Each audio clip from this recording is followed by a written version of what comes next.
Awit kayo sa Panginoon, sandaigdigan. Sa ngalan ng Ama at ng Anak at ng Espiritu Santo, Amen. ang pagpapala at kapayapaan mula sa Diyos na Ama natin at sa Panginoong Hesukristo naway sumainyo. At sumainyo rin. Mga kapatid, upang tayo ay maging marapat gumanap sa banal na pagdiriwang, aminin natin at pagsisihan ang ating mga kasalanan. Inaamin ko sa makapangyarihang Diyos at sa inyo mga kapatid, na lubha akong nagkasala sa isip, sa salita at sa gawa, at sa aking pagkukulang. Kaya isinasamo ko sa mahal na Birheng Maria, sa lahat ng mga anghel at mga banal, at sa inyo mga kapatid, na ako'y panalangin sa Panginoong ating Diyos. Kawaan tayo ng makapangyarihang Diyos, patawarin tayo sa ating mga kasalanan, at patnubayan tayo sa buhay na walang hanggan. Amen. Panginoon, kaawaan mo kami. Panginoon, kaawaan mo kami. Kristo, kaawaan mo kami. Kristo, kaawaan mo kami. Panginoon, kaawaan mo kami. Panginoon, kaawaan mo kami.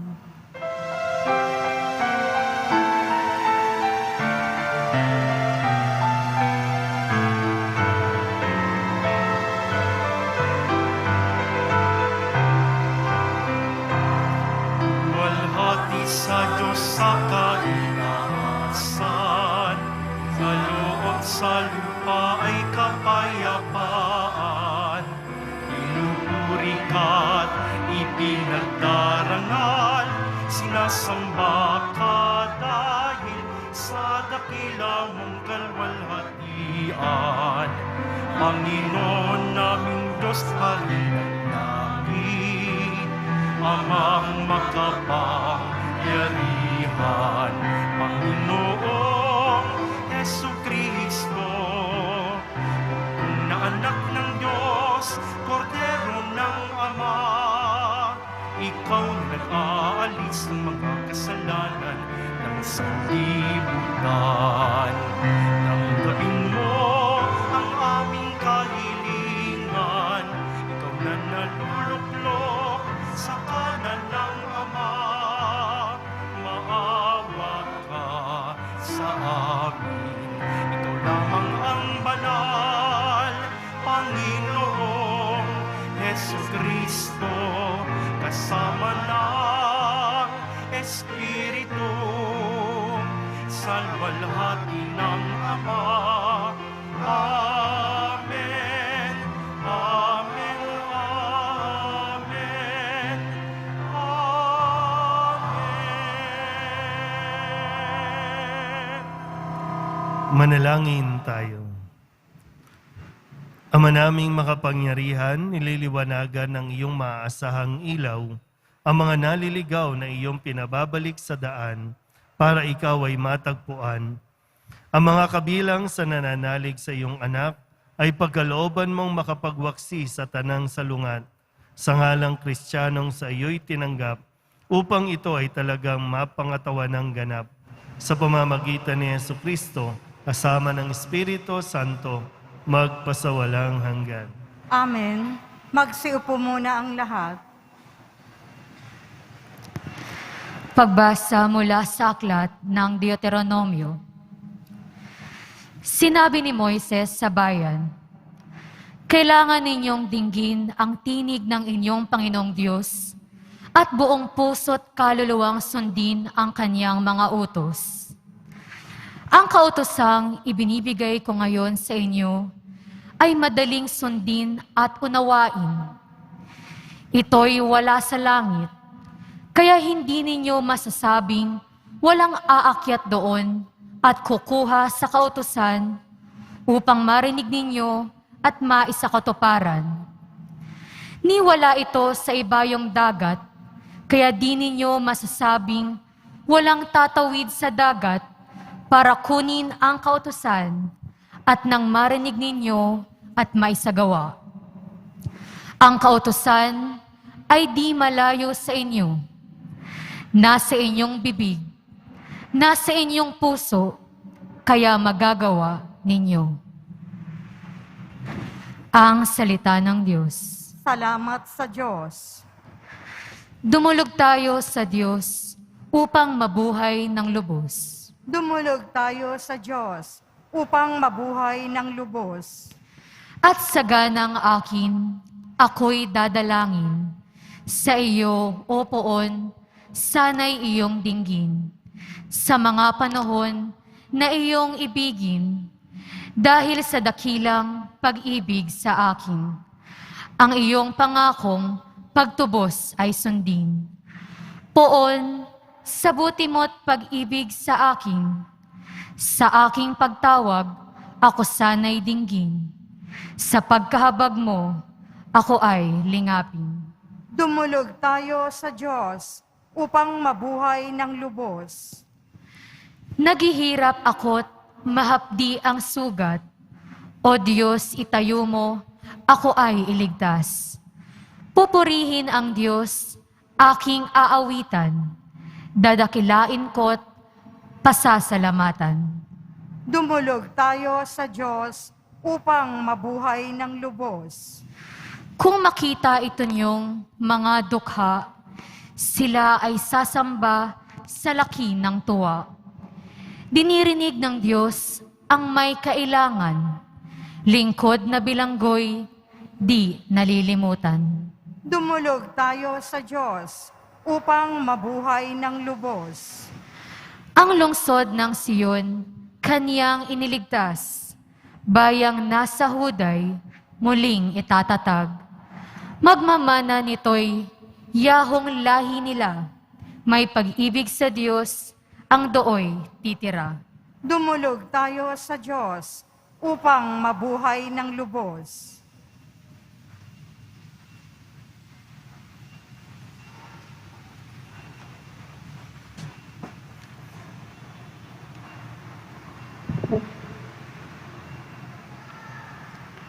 Pagbasa mula sa sulat ni Apostol San Pablo sa mga taga-Kolosas. Si Kristo ang larawan ng Diyos na di nakikita at siyang may kapangyarihan sa lahat ng nilikha. Sapagkat ang lahat ng nasa langit at nasa lupa, nakikita man o hindi, pati ang mga naghahari at namamahala, mga namumuno at may kapangyarihang espiritual, ay pawang nilikha ng Diyos sa pamamagitan niya at para sa Kanya. Siya'y una sa lahat at sa Kanya nasasalalay ang kaayusan ng lahat ng bagay. Siya ang ulo ng simbahan na Kanyang katawan. Siya ang una, ang panganay na anak, ang unang nabuhay na muli, upang siya ang maging pinakadakila sa lahat ng bagay. Ipinasya ng Diyos na ang Kanyang kalikasan ay manatili rin sa anak, at inibig niyang ang sandaigdigan ay makipagkasundo sa Kanya sa pamamagitan ng anak. Sa pamamagitan ng pagkamatay nito sa krus, nagkasundo nga ang Diyos at ang lahat ng nilikha sa langit at sa lupa. Ang salita ng Diyos. Salamat sa Diyos. Magsitayo po ang lahat.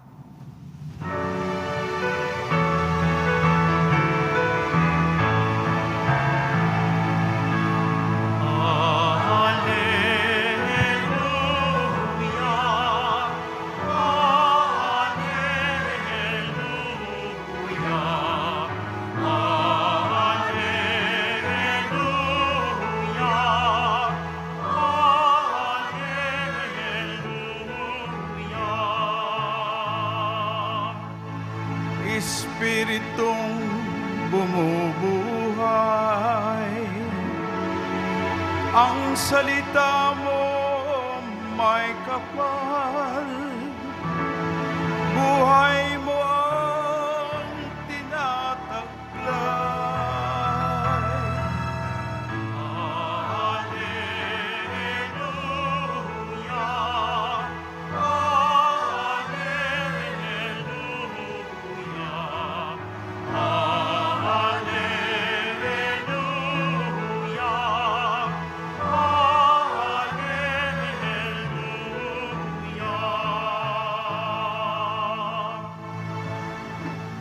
Sumainyo ang Panginoon.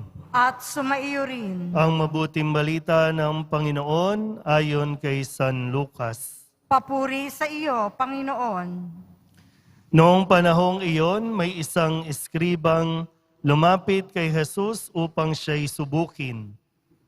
Guro, aniya, ano ang dapat kong gawin upang magkamit ng buhay na walang hanggan?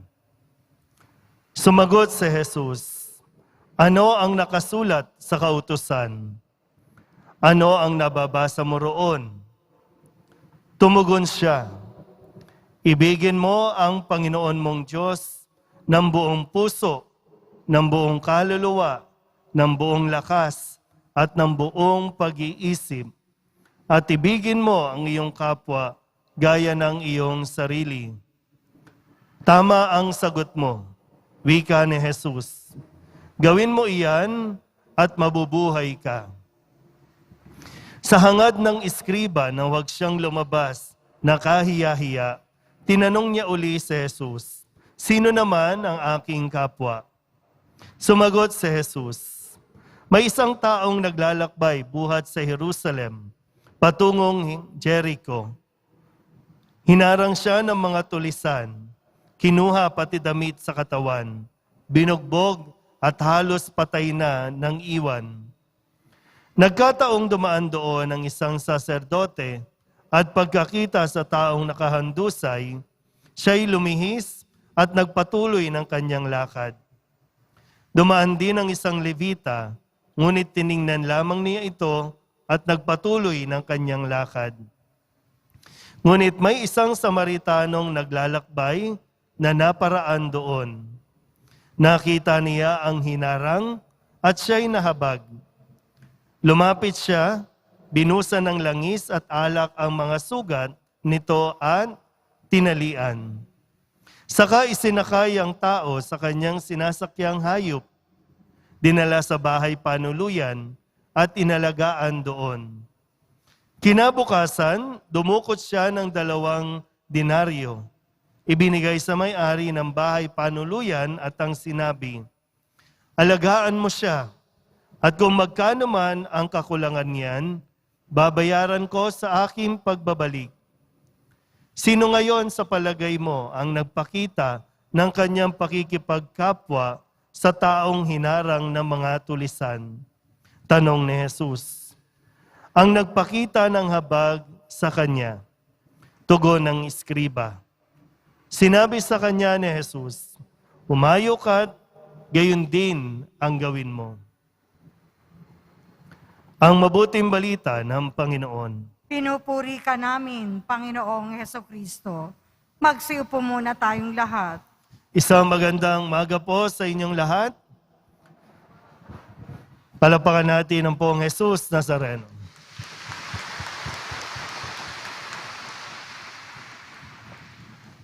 Yung tanong sa ating ebanghelyo, paano ba magkaroon ng buhay na walang hanggan?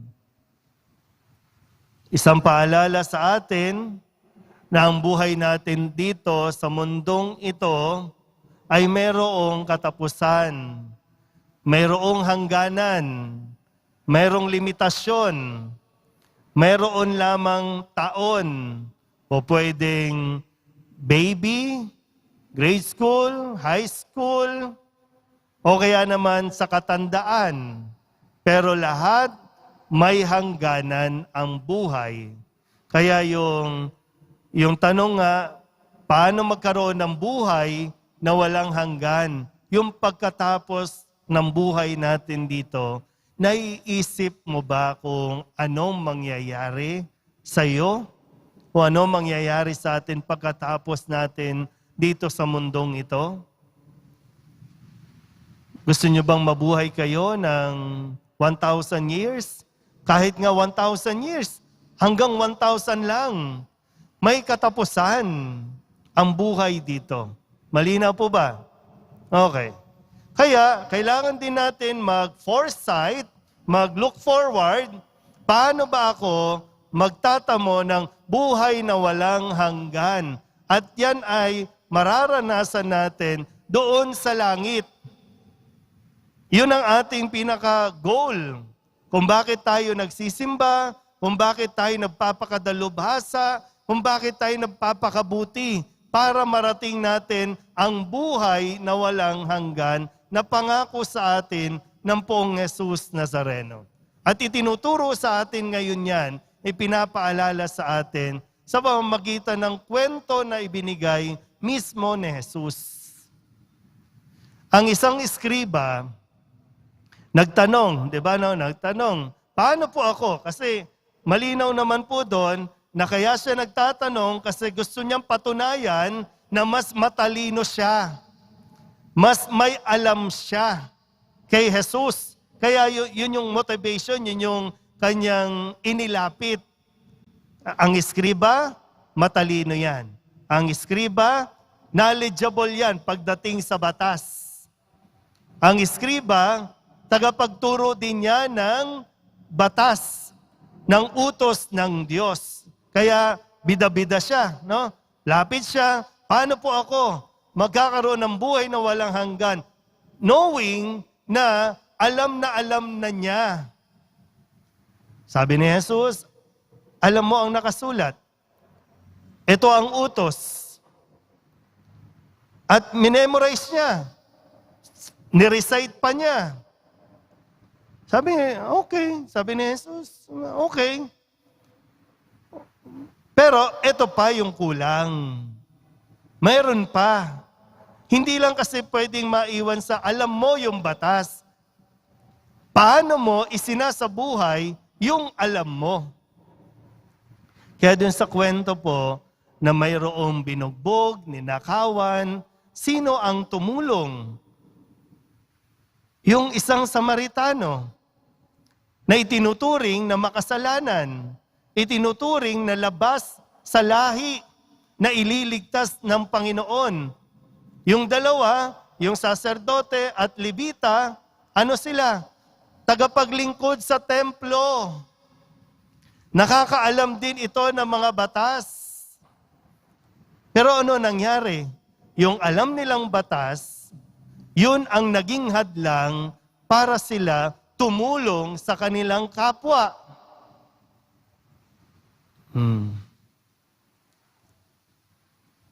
So, ibig sabihin pala, mahalaga ang batas, ibinigay ng Diyos yan, hindi para magpahirap sa tao, kundi lalo tigit magpalaya sa tao. At sundin mo yan, maliligtas ka. Sundin mo yan, magkakaroon ka ng buhay na walang hanggan. Meron pa. Kasi yung pagsunod mo sa batas, nakikita sa pakikipagkapwa. O ngayon, tingnan natin. Hindi naman masama po, no? Kaya nga pinupush natin yung mga kabataan, mag-aral kayo. Alamin ninyo, matuto kayo sa kasaysayan. Hindi pwedeng yung pabida-bida lang tayo. Hindi pwedeng yung basta lang tayong magsasabi ng alam natin, suriin, mag-aral ng mabuti. Pinupush din natin, sige, kung gusto mong mag-masteral, sige, mag-doctoral, sige. Walang masama yan. Pero tiyakin natin na habang tayo po ay umaangat sa ating kaalaman, sana po ay mas natututo tayong maging mabuting tao sa ating kapwa. Mayroon puro talino lang. Nakakasalamuha tayo na matalino nga, pero hindi naman marunong makipag-usap o makipagkapwa tao. Kasi dapat yung matalino, ang inaasahan niya, abutin mo ako. Hindi ako bababa sa level mo, o abutin mo ako. Kasi balikan natin yung kwento, yung saserdote at Levita, bakit hindi nila tinulungan yung nangangailangan ng tulong? Kasi, base sa kanilang batas, kapag ang isang tao marumi o may dugo, itinuturing na marumi. Itong saserdote at Levita, pupunta ito sa templo para gumanap ng kanilang tungkulin.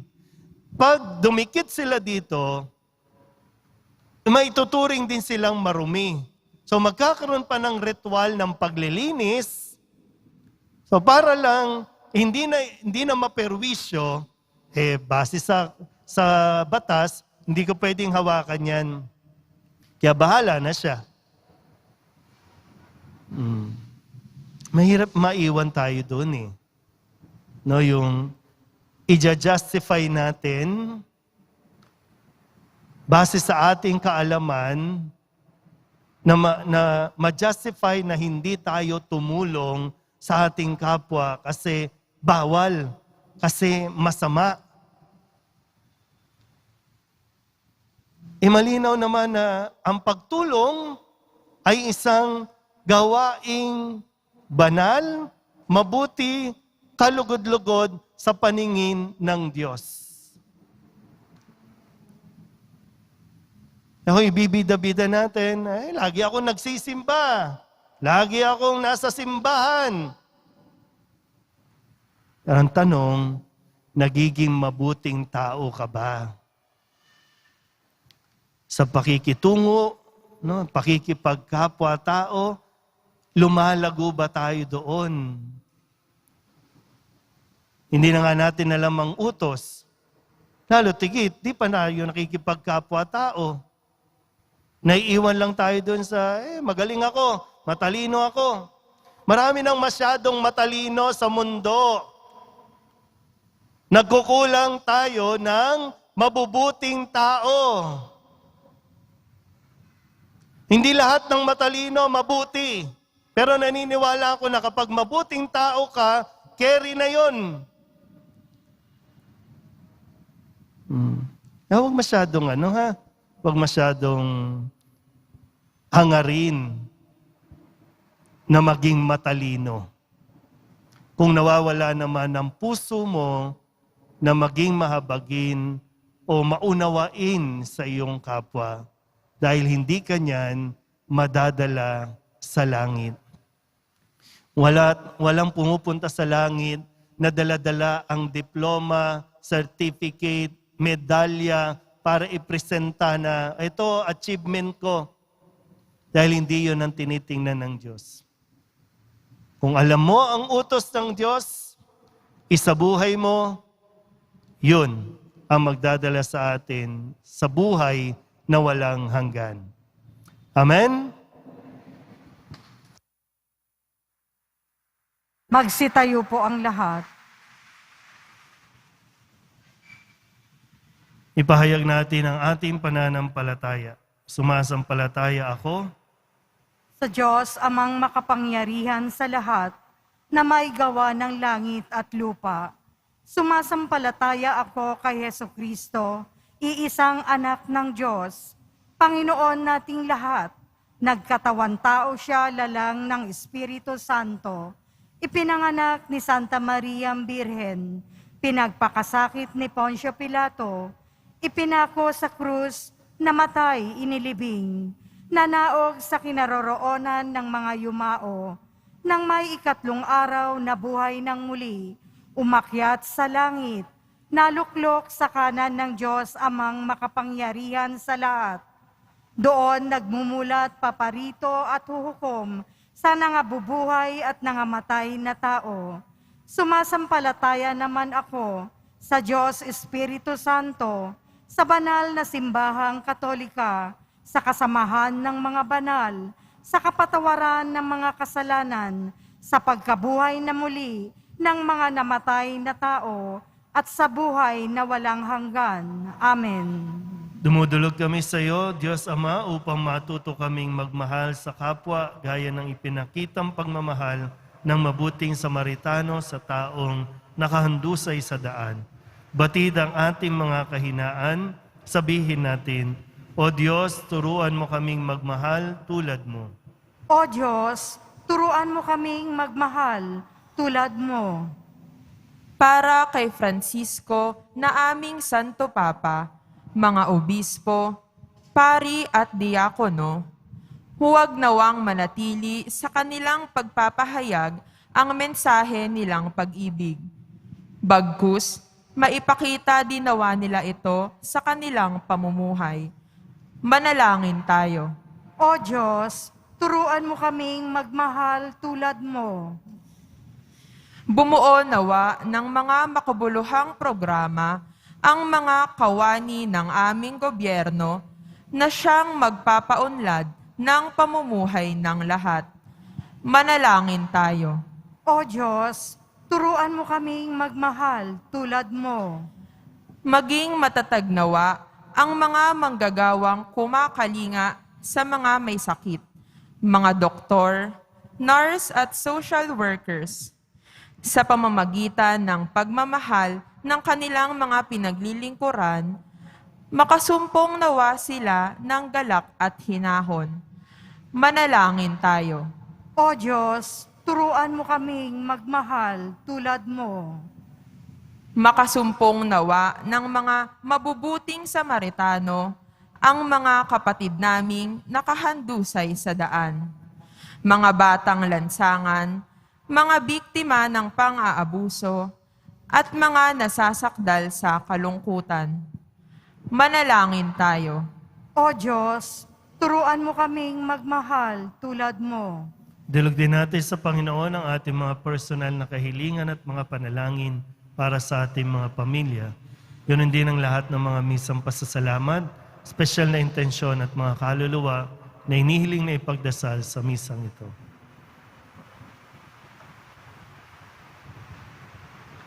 Ang lahat ng ito inihiling namin sa ngalan ni Kristong aming Panginoon. Amen. Magsiupo po ang lahat.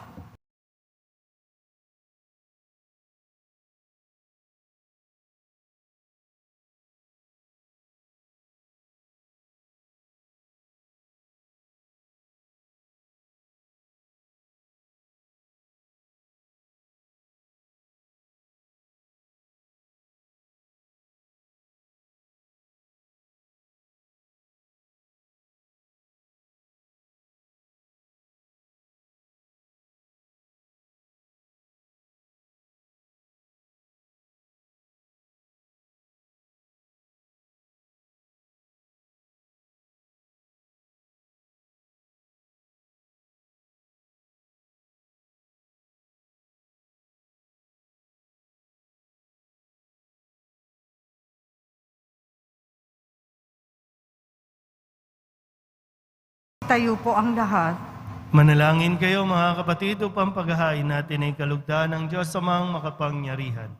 Tanggapin nawa ng Panginoon itong paghahain sa iyong mga kamay, sa kapurihan niya at karangalan, sa ating kapakinabangan at sa buong sambayanan niyang banal.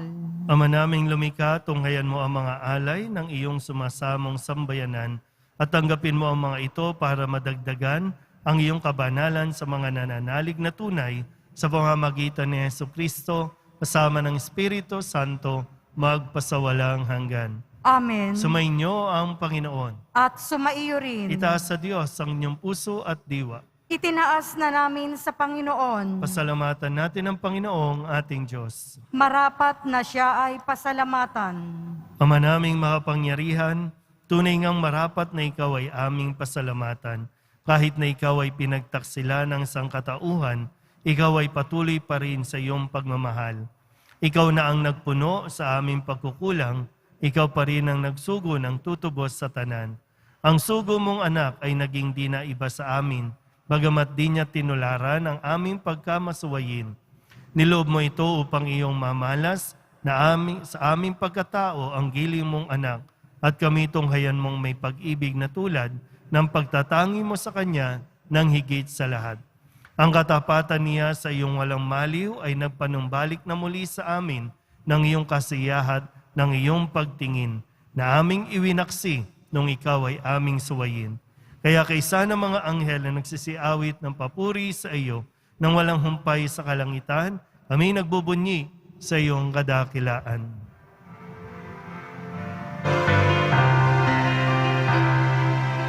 Santo, Santo, Santo, Panginoong Diyos ng mga hukbo, napupuno ang langit at lupa ng kadakilaan mo. Hosana sa kaitaasan, pinagpala ang naparirito sa ngalan ng Panginoon. Hosana sa kaitaasan. Magsiluhod po ang lahat. Ama naming banal, ikaw ang bukal ng tanang kabanalan. Kaya't sa pamamagitan ng iyong Espiritu, gawin mong banal ang kaloob na ito upang para sa aming maging katawan at dugo ng aming Panginoong Hesukristo. Bago niya pinagtiis ang kusang loob na maging handog, inawakan niya ang tinapay, pinasalamatan kaniya, binaghati-hati ni iyon, iniabot sa kanyang mga alagan at sinabi, "Tanggapin ninyong lahat ito at kanin, ito ang aking katawan na ihahandog para sa inyo."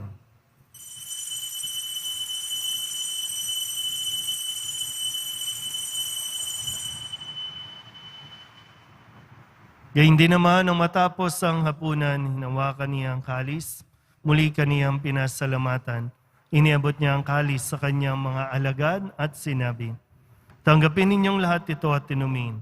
Ito ang kalis ng aking dugo, ng bago at wala hanggang tipan, ang aking dugo na ibubuhos para sa inyo at para sa lahat, sa ikapagpapatawad ng mga kasalanan. Gawin ninyo ito sa pag-alaala sa akin."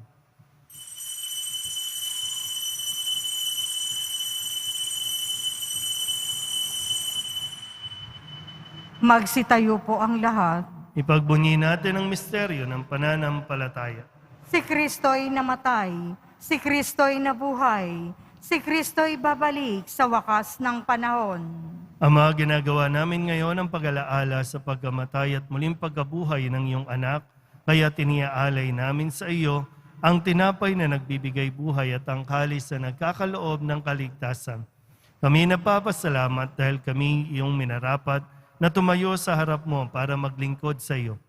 Isinasamo namin kami magsasalo-salo sa katawan at dugo ni Kristo ay mabuklod sa pagkakaisa sa pamamagitan ng Espiritu Santo.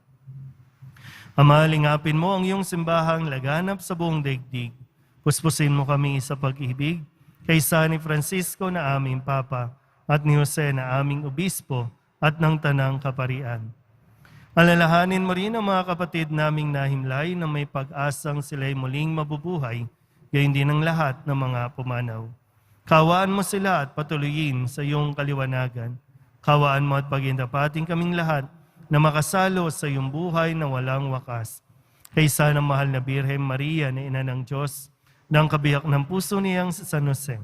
Kaysa ng mga apostol at ng lahat ng mga banal na namuhay dito sa daigdig ng kalugod-lugod sa iyo, may pagdiwang nawa namin ng papupuri sa kararangal mo sa pamamagitan ng iyong anak na aming Panginoong Hesukristo. Sa pamamagitan ni Kristo, kasama niya at sa Kanya, ang lahat ng parangal at papuri ay sa iyo, Diyos Ama, makapangyarihan, kasama ng Espiritu Santo, magpasawalang hanggan.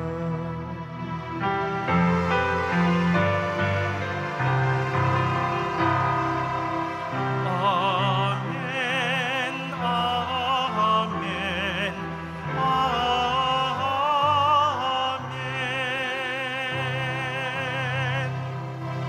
Buong kababaang loob tayong tumawag sa ating Panginoon ng Ama namin.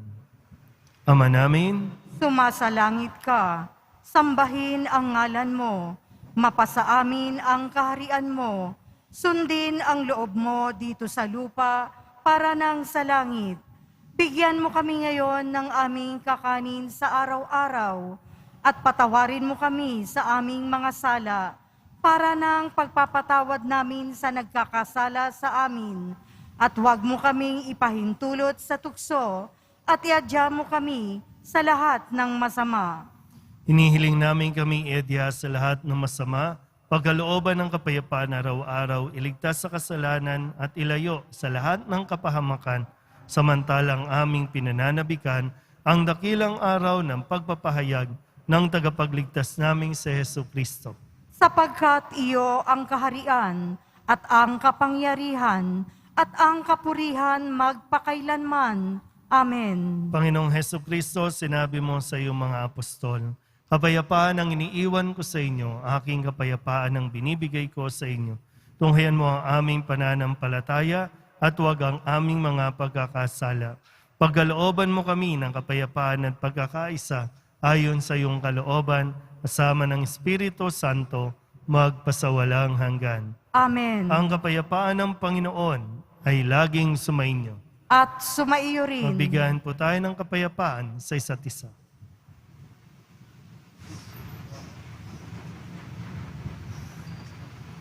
Kordero ng Diyos na nag-aalis ng mga kasalanan ng sanlibutan, maawa ka sa amin.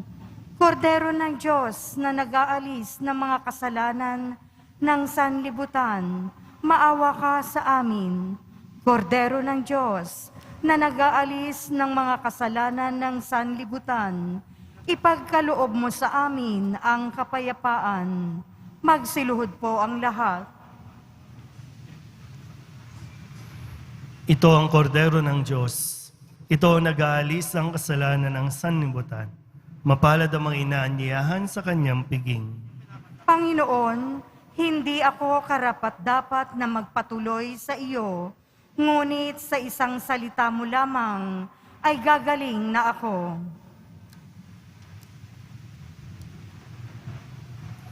Katawan ni Kristo, Amen.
Magsitayo po ang lahat. manalangin tayo. Ama naming mapagmahal, kami mga pinapagsalo mo sa piging na banal, ay makatanggap nawa ng bungang karagdagan ng iyong pagliligtas na aming ipinagdiriwang sa pamamagitan ni Jesucristo kasama ng Espiritu Santo magpasawalang hanggan. Amen. Sumainyo ang Panginoon. At sumainyo rin. Manalangin tayo para sa pagbabasbas. Mahal na pong Jesus Nazareno, inihayag mo sa pamamagitan ng krus ang walang maliw na pag-ibig ng Diyos sa sangkatauhan. Pakinggan mo ang kahilingan ng iyong angkan na nagsusumamo sa iyo. Makamtanawa nila ang iyong katugunan at tanggapin ang kasagutan na may utang na loob na tinatanaw. Basbasan din po ninyo mga dala-dala nilang mga imahin at dasalan at lahat ng mga may karamdaman. Sa pamamagitan ng bendisyon na ito, naway maalala nila ang pangako nila noon sa binyag na ikaw ay kanilang iibigin at paglilingkuran bilang Panginoon magpasawalang hanggan. Amen. At pagpalain kayo ng makapangyarihang Diyos, Ama at Anak at Espiritu Santo. Amen. Umayo kayong taglay ang kapayapaan ng Poong Jesus Nazareno. Salamat sa Diyos. Magandang araw po.